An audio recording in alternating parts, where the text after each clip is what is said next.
Stop being fooled by AI. Stop leaving your students without information. Because we are opening the first cohort of the Brazil in World War II course at Academia SDG. Live classes starting on May 26th. Scan the QR code on the screen or click the link in the description to learn more and enroll. This weekend, the Royal Air Force, the RAF, which we all know, carried out a mission that is visually spectacular. You might even say it's simple, but visually this mission produced some images and videos that I'm sure will be the best of the month, or at least of the week. I'm going to show you now what happened. The RAF, man, by the way, this is the RAF's own website, right? Look at this. The RAF published this article here. Royal Air Force carries out a 7,000-mile mission to deliver life-saving aid. So you can understand what happened. The RAF, using an A400M A4 engine transport, A400M, dropped a medical supply load and also parachuted in medics, a doctor and a nurse, onto the island of Tristan da Cunha. And for those of you who have never heard of Tristan da Cunha, it's the most remote place on planet Earth. It's the most remote inhabited place on planet Earth. Okay? Tristan da Cunha is an island located in the middle of the Atlantic. And let me show you exactly what the route of this aircraft was before we move on to the visuals here, to the images, which I'm sure you're going to love. Take a look here. Check here. The aircraft left Brize Norton. Here, look. Brize Norton is an RAF base located west of London. And that base, it's a large logistics base. That plane was equipped there with the launch ramp, all the preparation for high-altitude jumps with pallets of medical equipment, oxygen, and also with paratroopers from the 16th Airborne Brigade. So this brigade took a doctor, an anesthesiologist, and also a nurse there. And the jumps of this doctor and this nurse were done in tandem, that is, with a paratrooper from this 16th English Brigade, with them strapped to the paratrooper. This plane took off from Brize Norton and ended up in Ascension, man, in the middle of the Atlantic, on Ascension Island. Ascension Island has been a British territory for a long time, so here Ascension Island has a peculiarity, which is that it is the largest of the British islands in the middle of the Atlantic, and it has had an air base for a long time. This air base, in fact, is used in partnership with the Americans today, and it was very important during World War II as an air base. Here, it was the only alternative. Look, for the planes that took off from Natal to North Africa, over there in Dakar, if those planes had any problems. Man, the only alternative in the middle of the Atlantic was this runway here, the Ascension runway. So this runway, besides its importance in World War II, was very important in the Falklands War, because all the Black Buck missions, do you remember the Black Buck missions? I've already made 2 very important videos here about the Black Buck missions with the RAF bombers, right, the Avro Vulcans, that took off from here, from this Ascension runway to bomb the Falklands during the Falklands War. So this runway, the A400 took off from it and ended up there. Look, St. Helena here, right in the middle of the way, where Napoleon was imprisoned after his defeat at Waterloo. And he died here on the island of St. Helena, right? But look at the distance, man, from Ascension. St. Helena has an airport today. It's good to mention. It didn't have one before, but now it does. But look here, Edinburgh of the Seven Seas, man. Edinburgh of the Seven Seas. This is the most remote inhabited island in the world. Look at the little village here, man. Look at the little village here. It has 300 inhabitants. This island, are you wondering how these people ended up on this island? This island has been inhabited since the 19th century by the English because they placed a military garrison there to prevent the Napoleonic French Navy from occupying the island. And since then, this permanent military garrison turned into a town. It turned into a small town, a village, right? So today, there are families living here. And what happened here to deserve a mission like this? Here's what happened. Look at this ship here. This is the Ondius. For those who are following the news, you know what this ship does, right? Why it's important now in the current context. This is the cruise ship that left Ushuaia, and on this cruise ship, an outbreak appeared. And this outbreak of infection is worrying the whole world today. And this ship here, the cruise ship, would make a stop at Tristan de Cunha, then at St. Helena, and then continue to other destinations until reaching Tenerife. The thing is, in Tristan de Cunha, a person who had contact with the crew of this ship here showed symptoms of the virus, man. Showed symptoms of antivirus. And what happened to that person then? It was reported by the administrator of Tristan de Cunha to England because it's kind of a colony, a British overseas territory. We have a suspected hantavirus contamination here. That was last Thursday, on Thursday, right? Thursday was last week. It was the 6th. The 6th. Man, in 48 hours on the 8th, the RAF was carrying out the mission. Why? Because to get to Tristan de Cunha, you can only go by boat, right? And by boat, it would be like this. Look, weeks of travel across the Atlantic Ocean. The only option is to do what I showed you here, right? Leave England, passing through Ascension to get here to Edinburgh of the Seven Seas and provide that support there. Of course, that plane had support from a tanker aircraft. This A400 had support from a tanker aircraft on these two legs here to be able to carry out this mission safely, right? But now, man, let's check out the visuals from this mission here, which had support from England's foreign ministry, right? With the RAF and also with the government of Tristan de Cunha, right? Now look at these fantastic images that this mission produced. Here are the military paratroopers, right? From the 16th Air Assault Brigade getting ready to jump.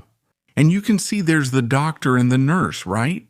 Here, look, attached to the paratroopers, making a jump above the clouds, right? In the middle of the Atlantic, there's a video here of the guy coming down, and then the guy's jumped. This here is the cargo, right? The cargo that was also loaded onto the A400. A load of medical equipment, emergency supplies, oxygen, to support this guy infected with the virus, right? Here's a close-up of one of the paratroopers. I think this is the guy carrying the camera. This is the guy whose jump video we're going to watch, okay? In a little while. Now let's take another look here. A post from the Royal Air Force, from the Royal Air Force page. The guy's already jumping there, look. The equipment being loaded onto the plane. The view from inside the cargo ramp, right? With the pallets being loaded. The A400 in flight over the middle of the Atlantic. There, one of the tandem jumps, right? Either the doctor or the nurse here, I'm not sure. Maybe it's the doctor attached to a parachutist. Now let's watch a video from the Ministry of Defense. Shall we? Back to you guys.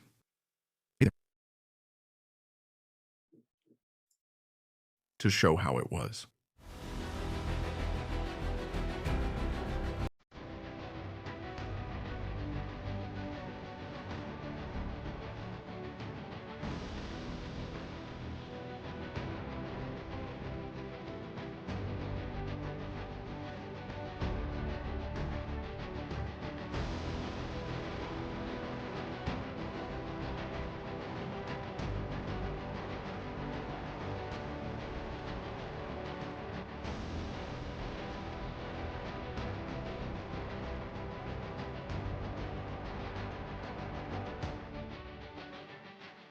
Man, almost 10,000 kilometers, right?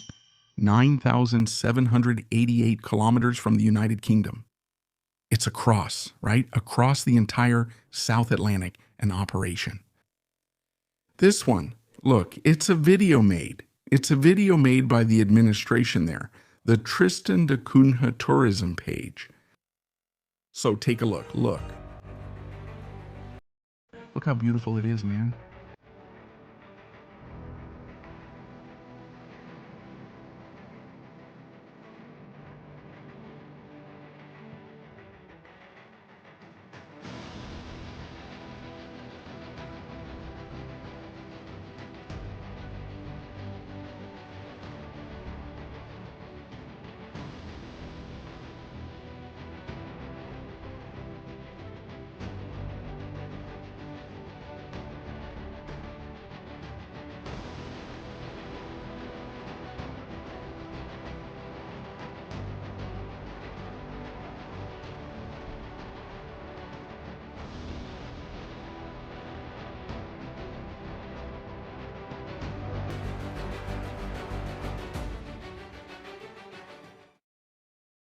Now let's take a look at some photos from this second jump.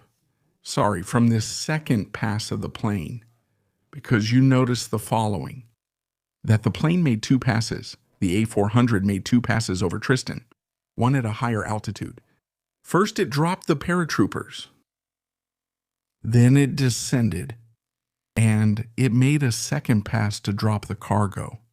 This second lower pass was to drop the cargo pallets. That's what we're seeing here. Look, the paratroopers who jumped from up there. The plane already on the horizon. What a beautiful scene, right? Look at that. People are putting a pallet in a pickup truck over there. The parachutists are coming down. Parachutes being collected. Local administration over there. Incredible, right? Paratroopers are amazing. Hey, look. This is what I wanted to show you. Look. This is the jump. This is the jump from a first-person view with a little GoPro camera. The skydiver jumped above the cloud level, that is, above 3,000 meters. Yeah. To be able to reach Tristan down there in the middle of the Atlantic Ocean.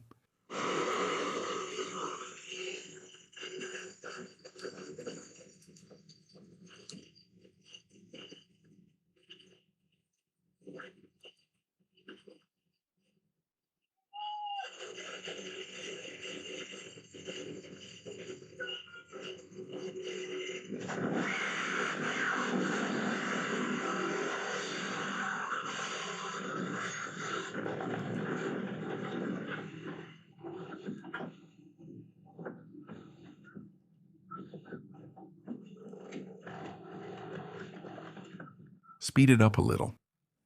Thank you.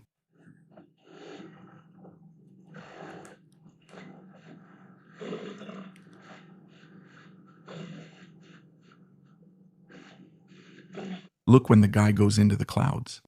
The humidity. Look, the lens is all covered in water now.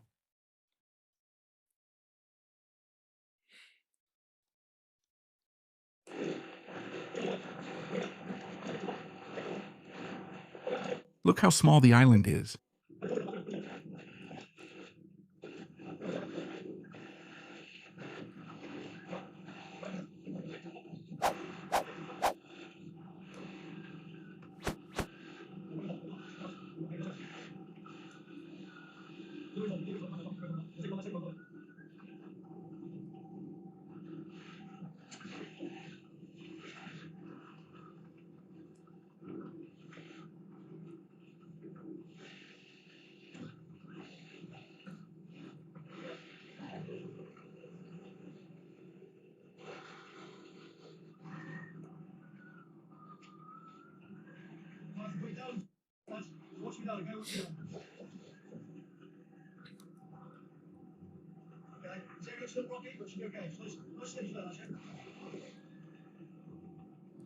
How did this community grow? I remember I took a look at this more than 10 years ago. This village was much smaller.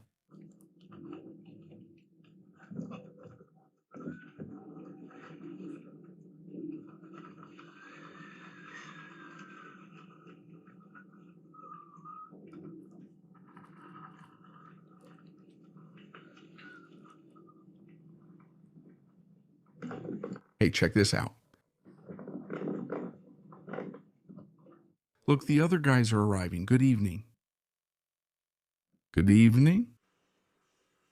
Amazing, right? Amazing, amazing, amazing. And then the plane returned to Ascension. And for some reason, it didn't go straight to England. It turned back through Gibraltar. It landed in Gibraltar on the Gibraltar runway. Look at that. What a beautiful scene, right? Nice angle. The Rock of Gibraltar. Gibraltar is known as the Rock. This here, for those who don't know, is at the very tip of Spain, right there, close to Africa, right?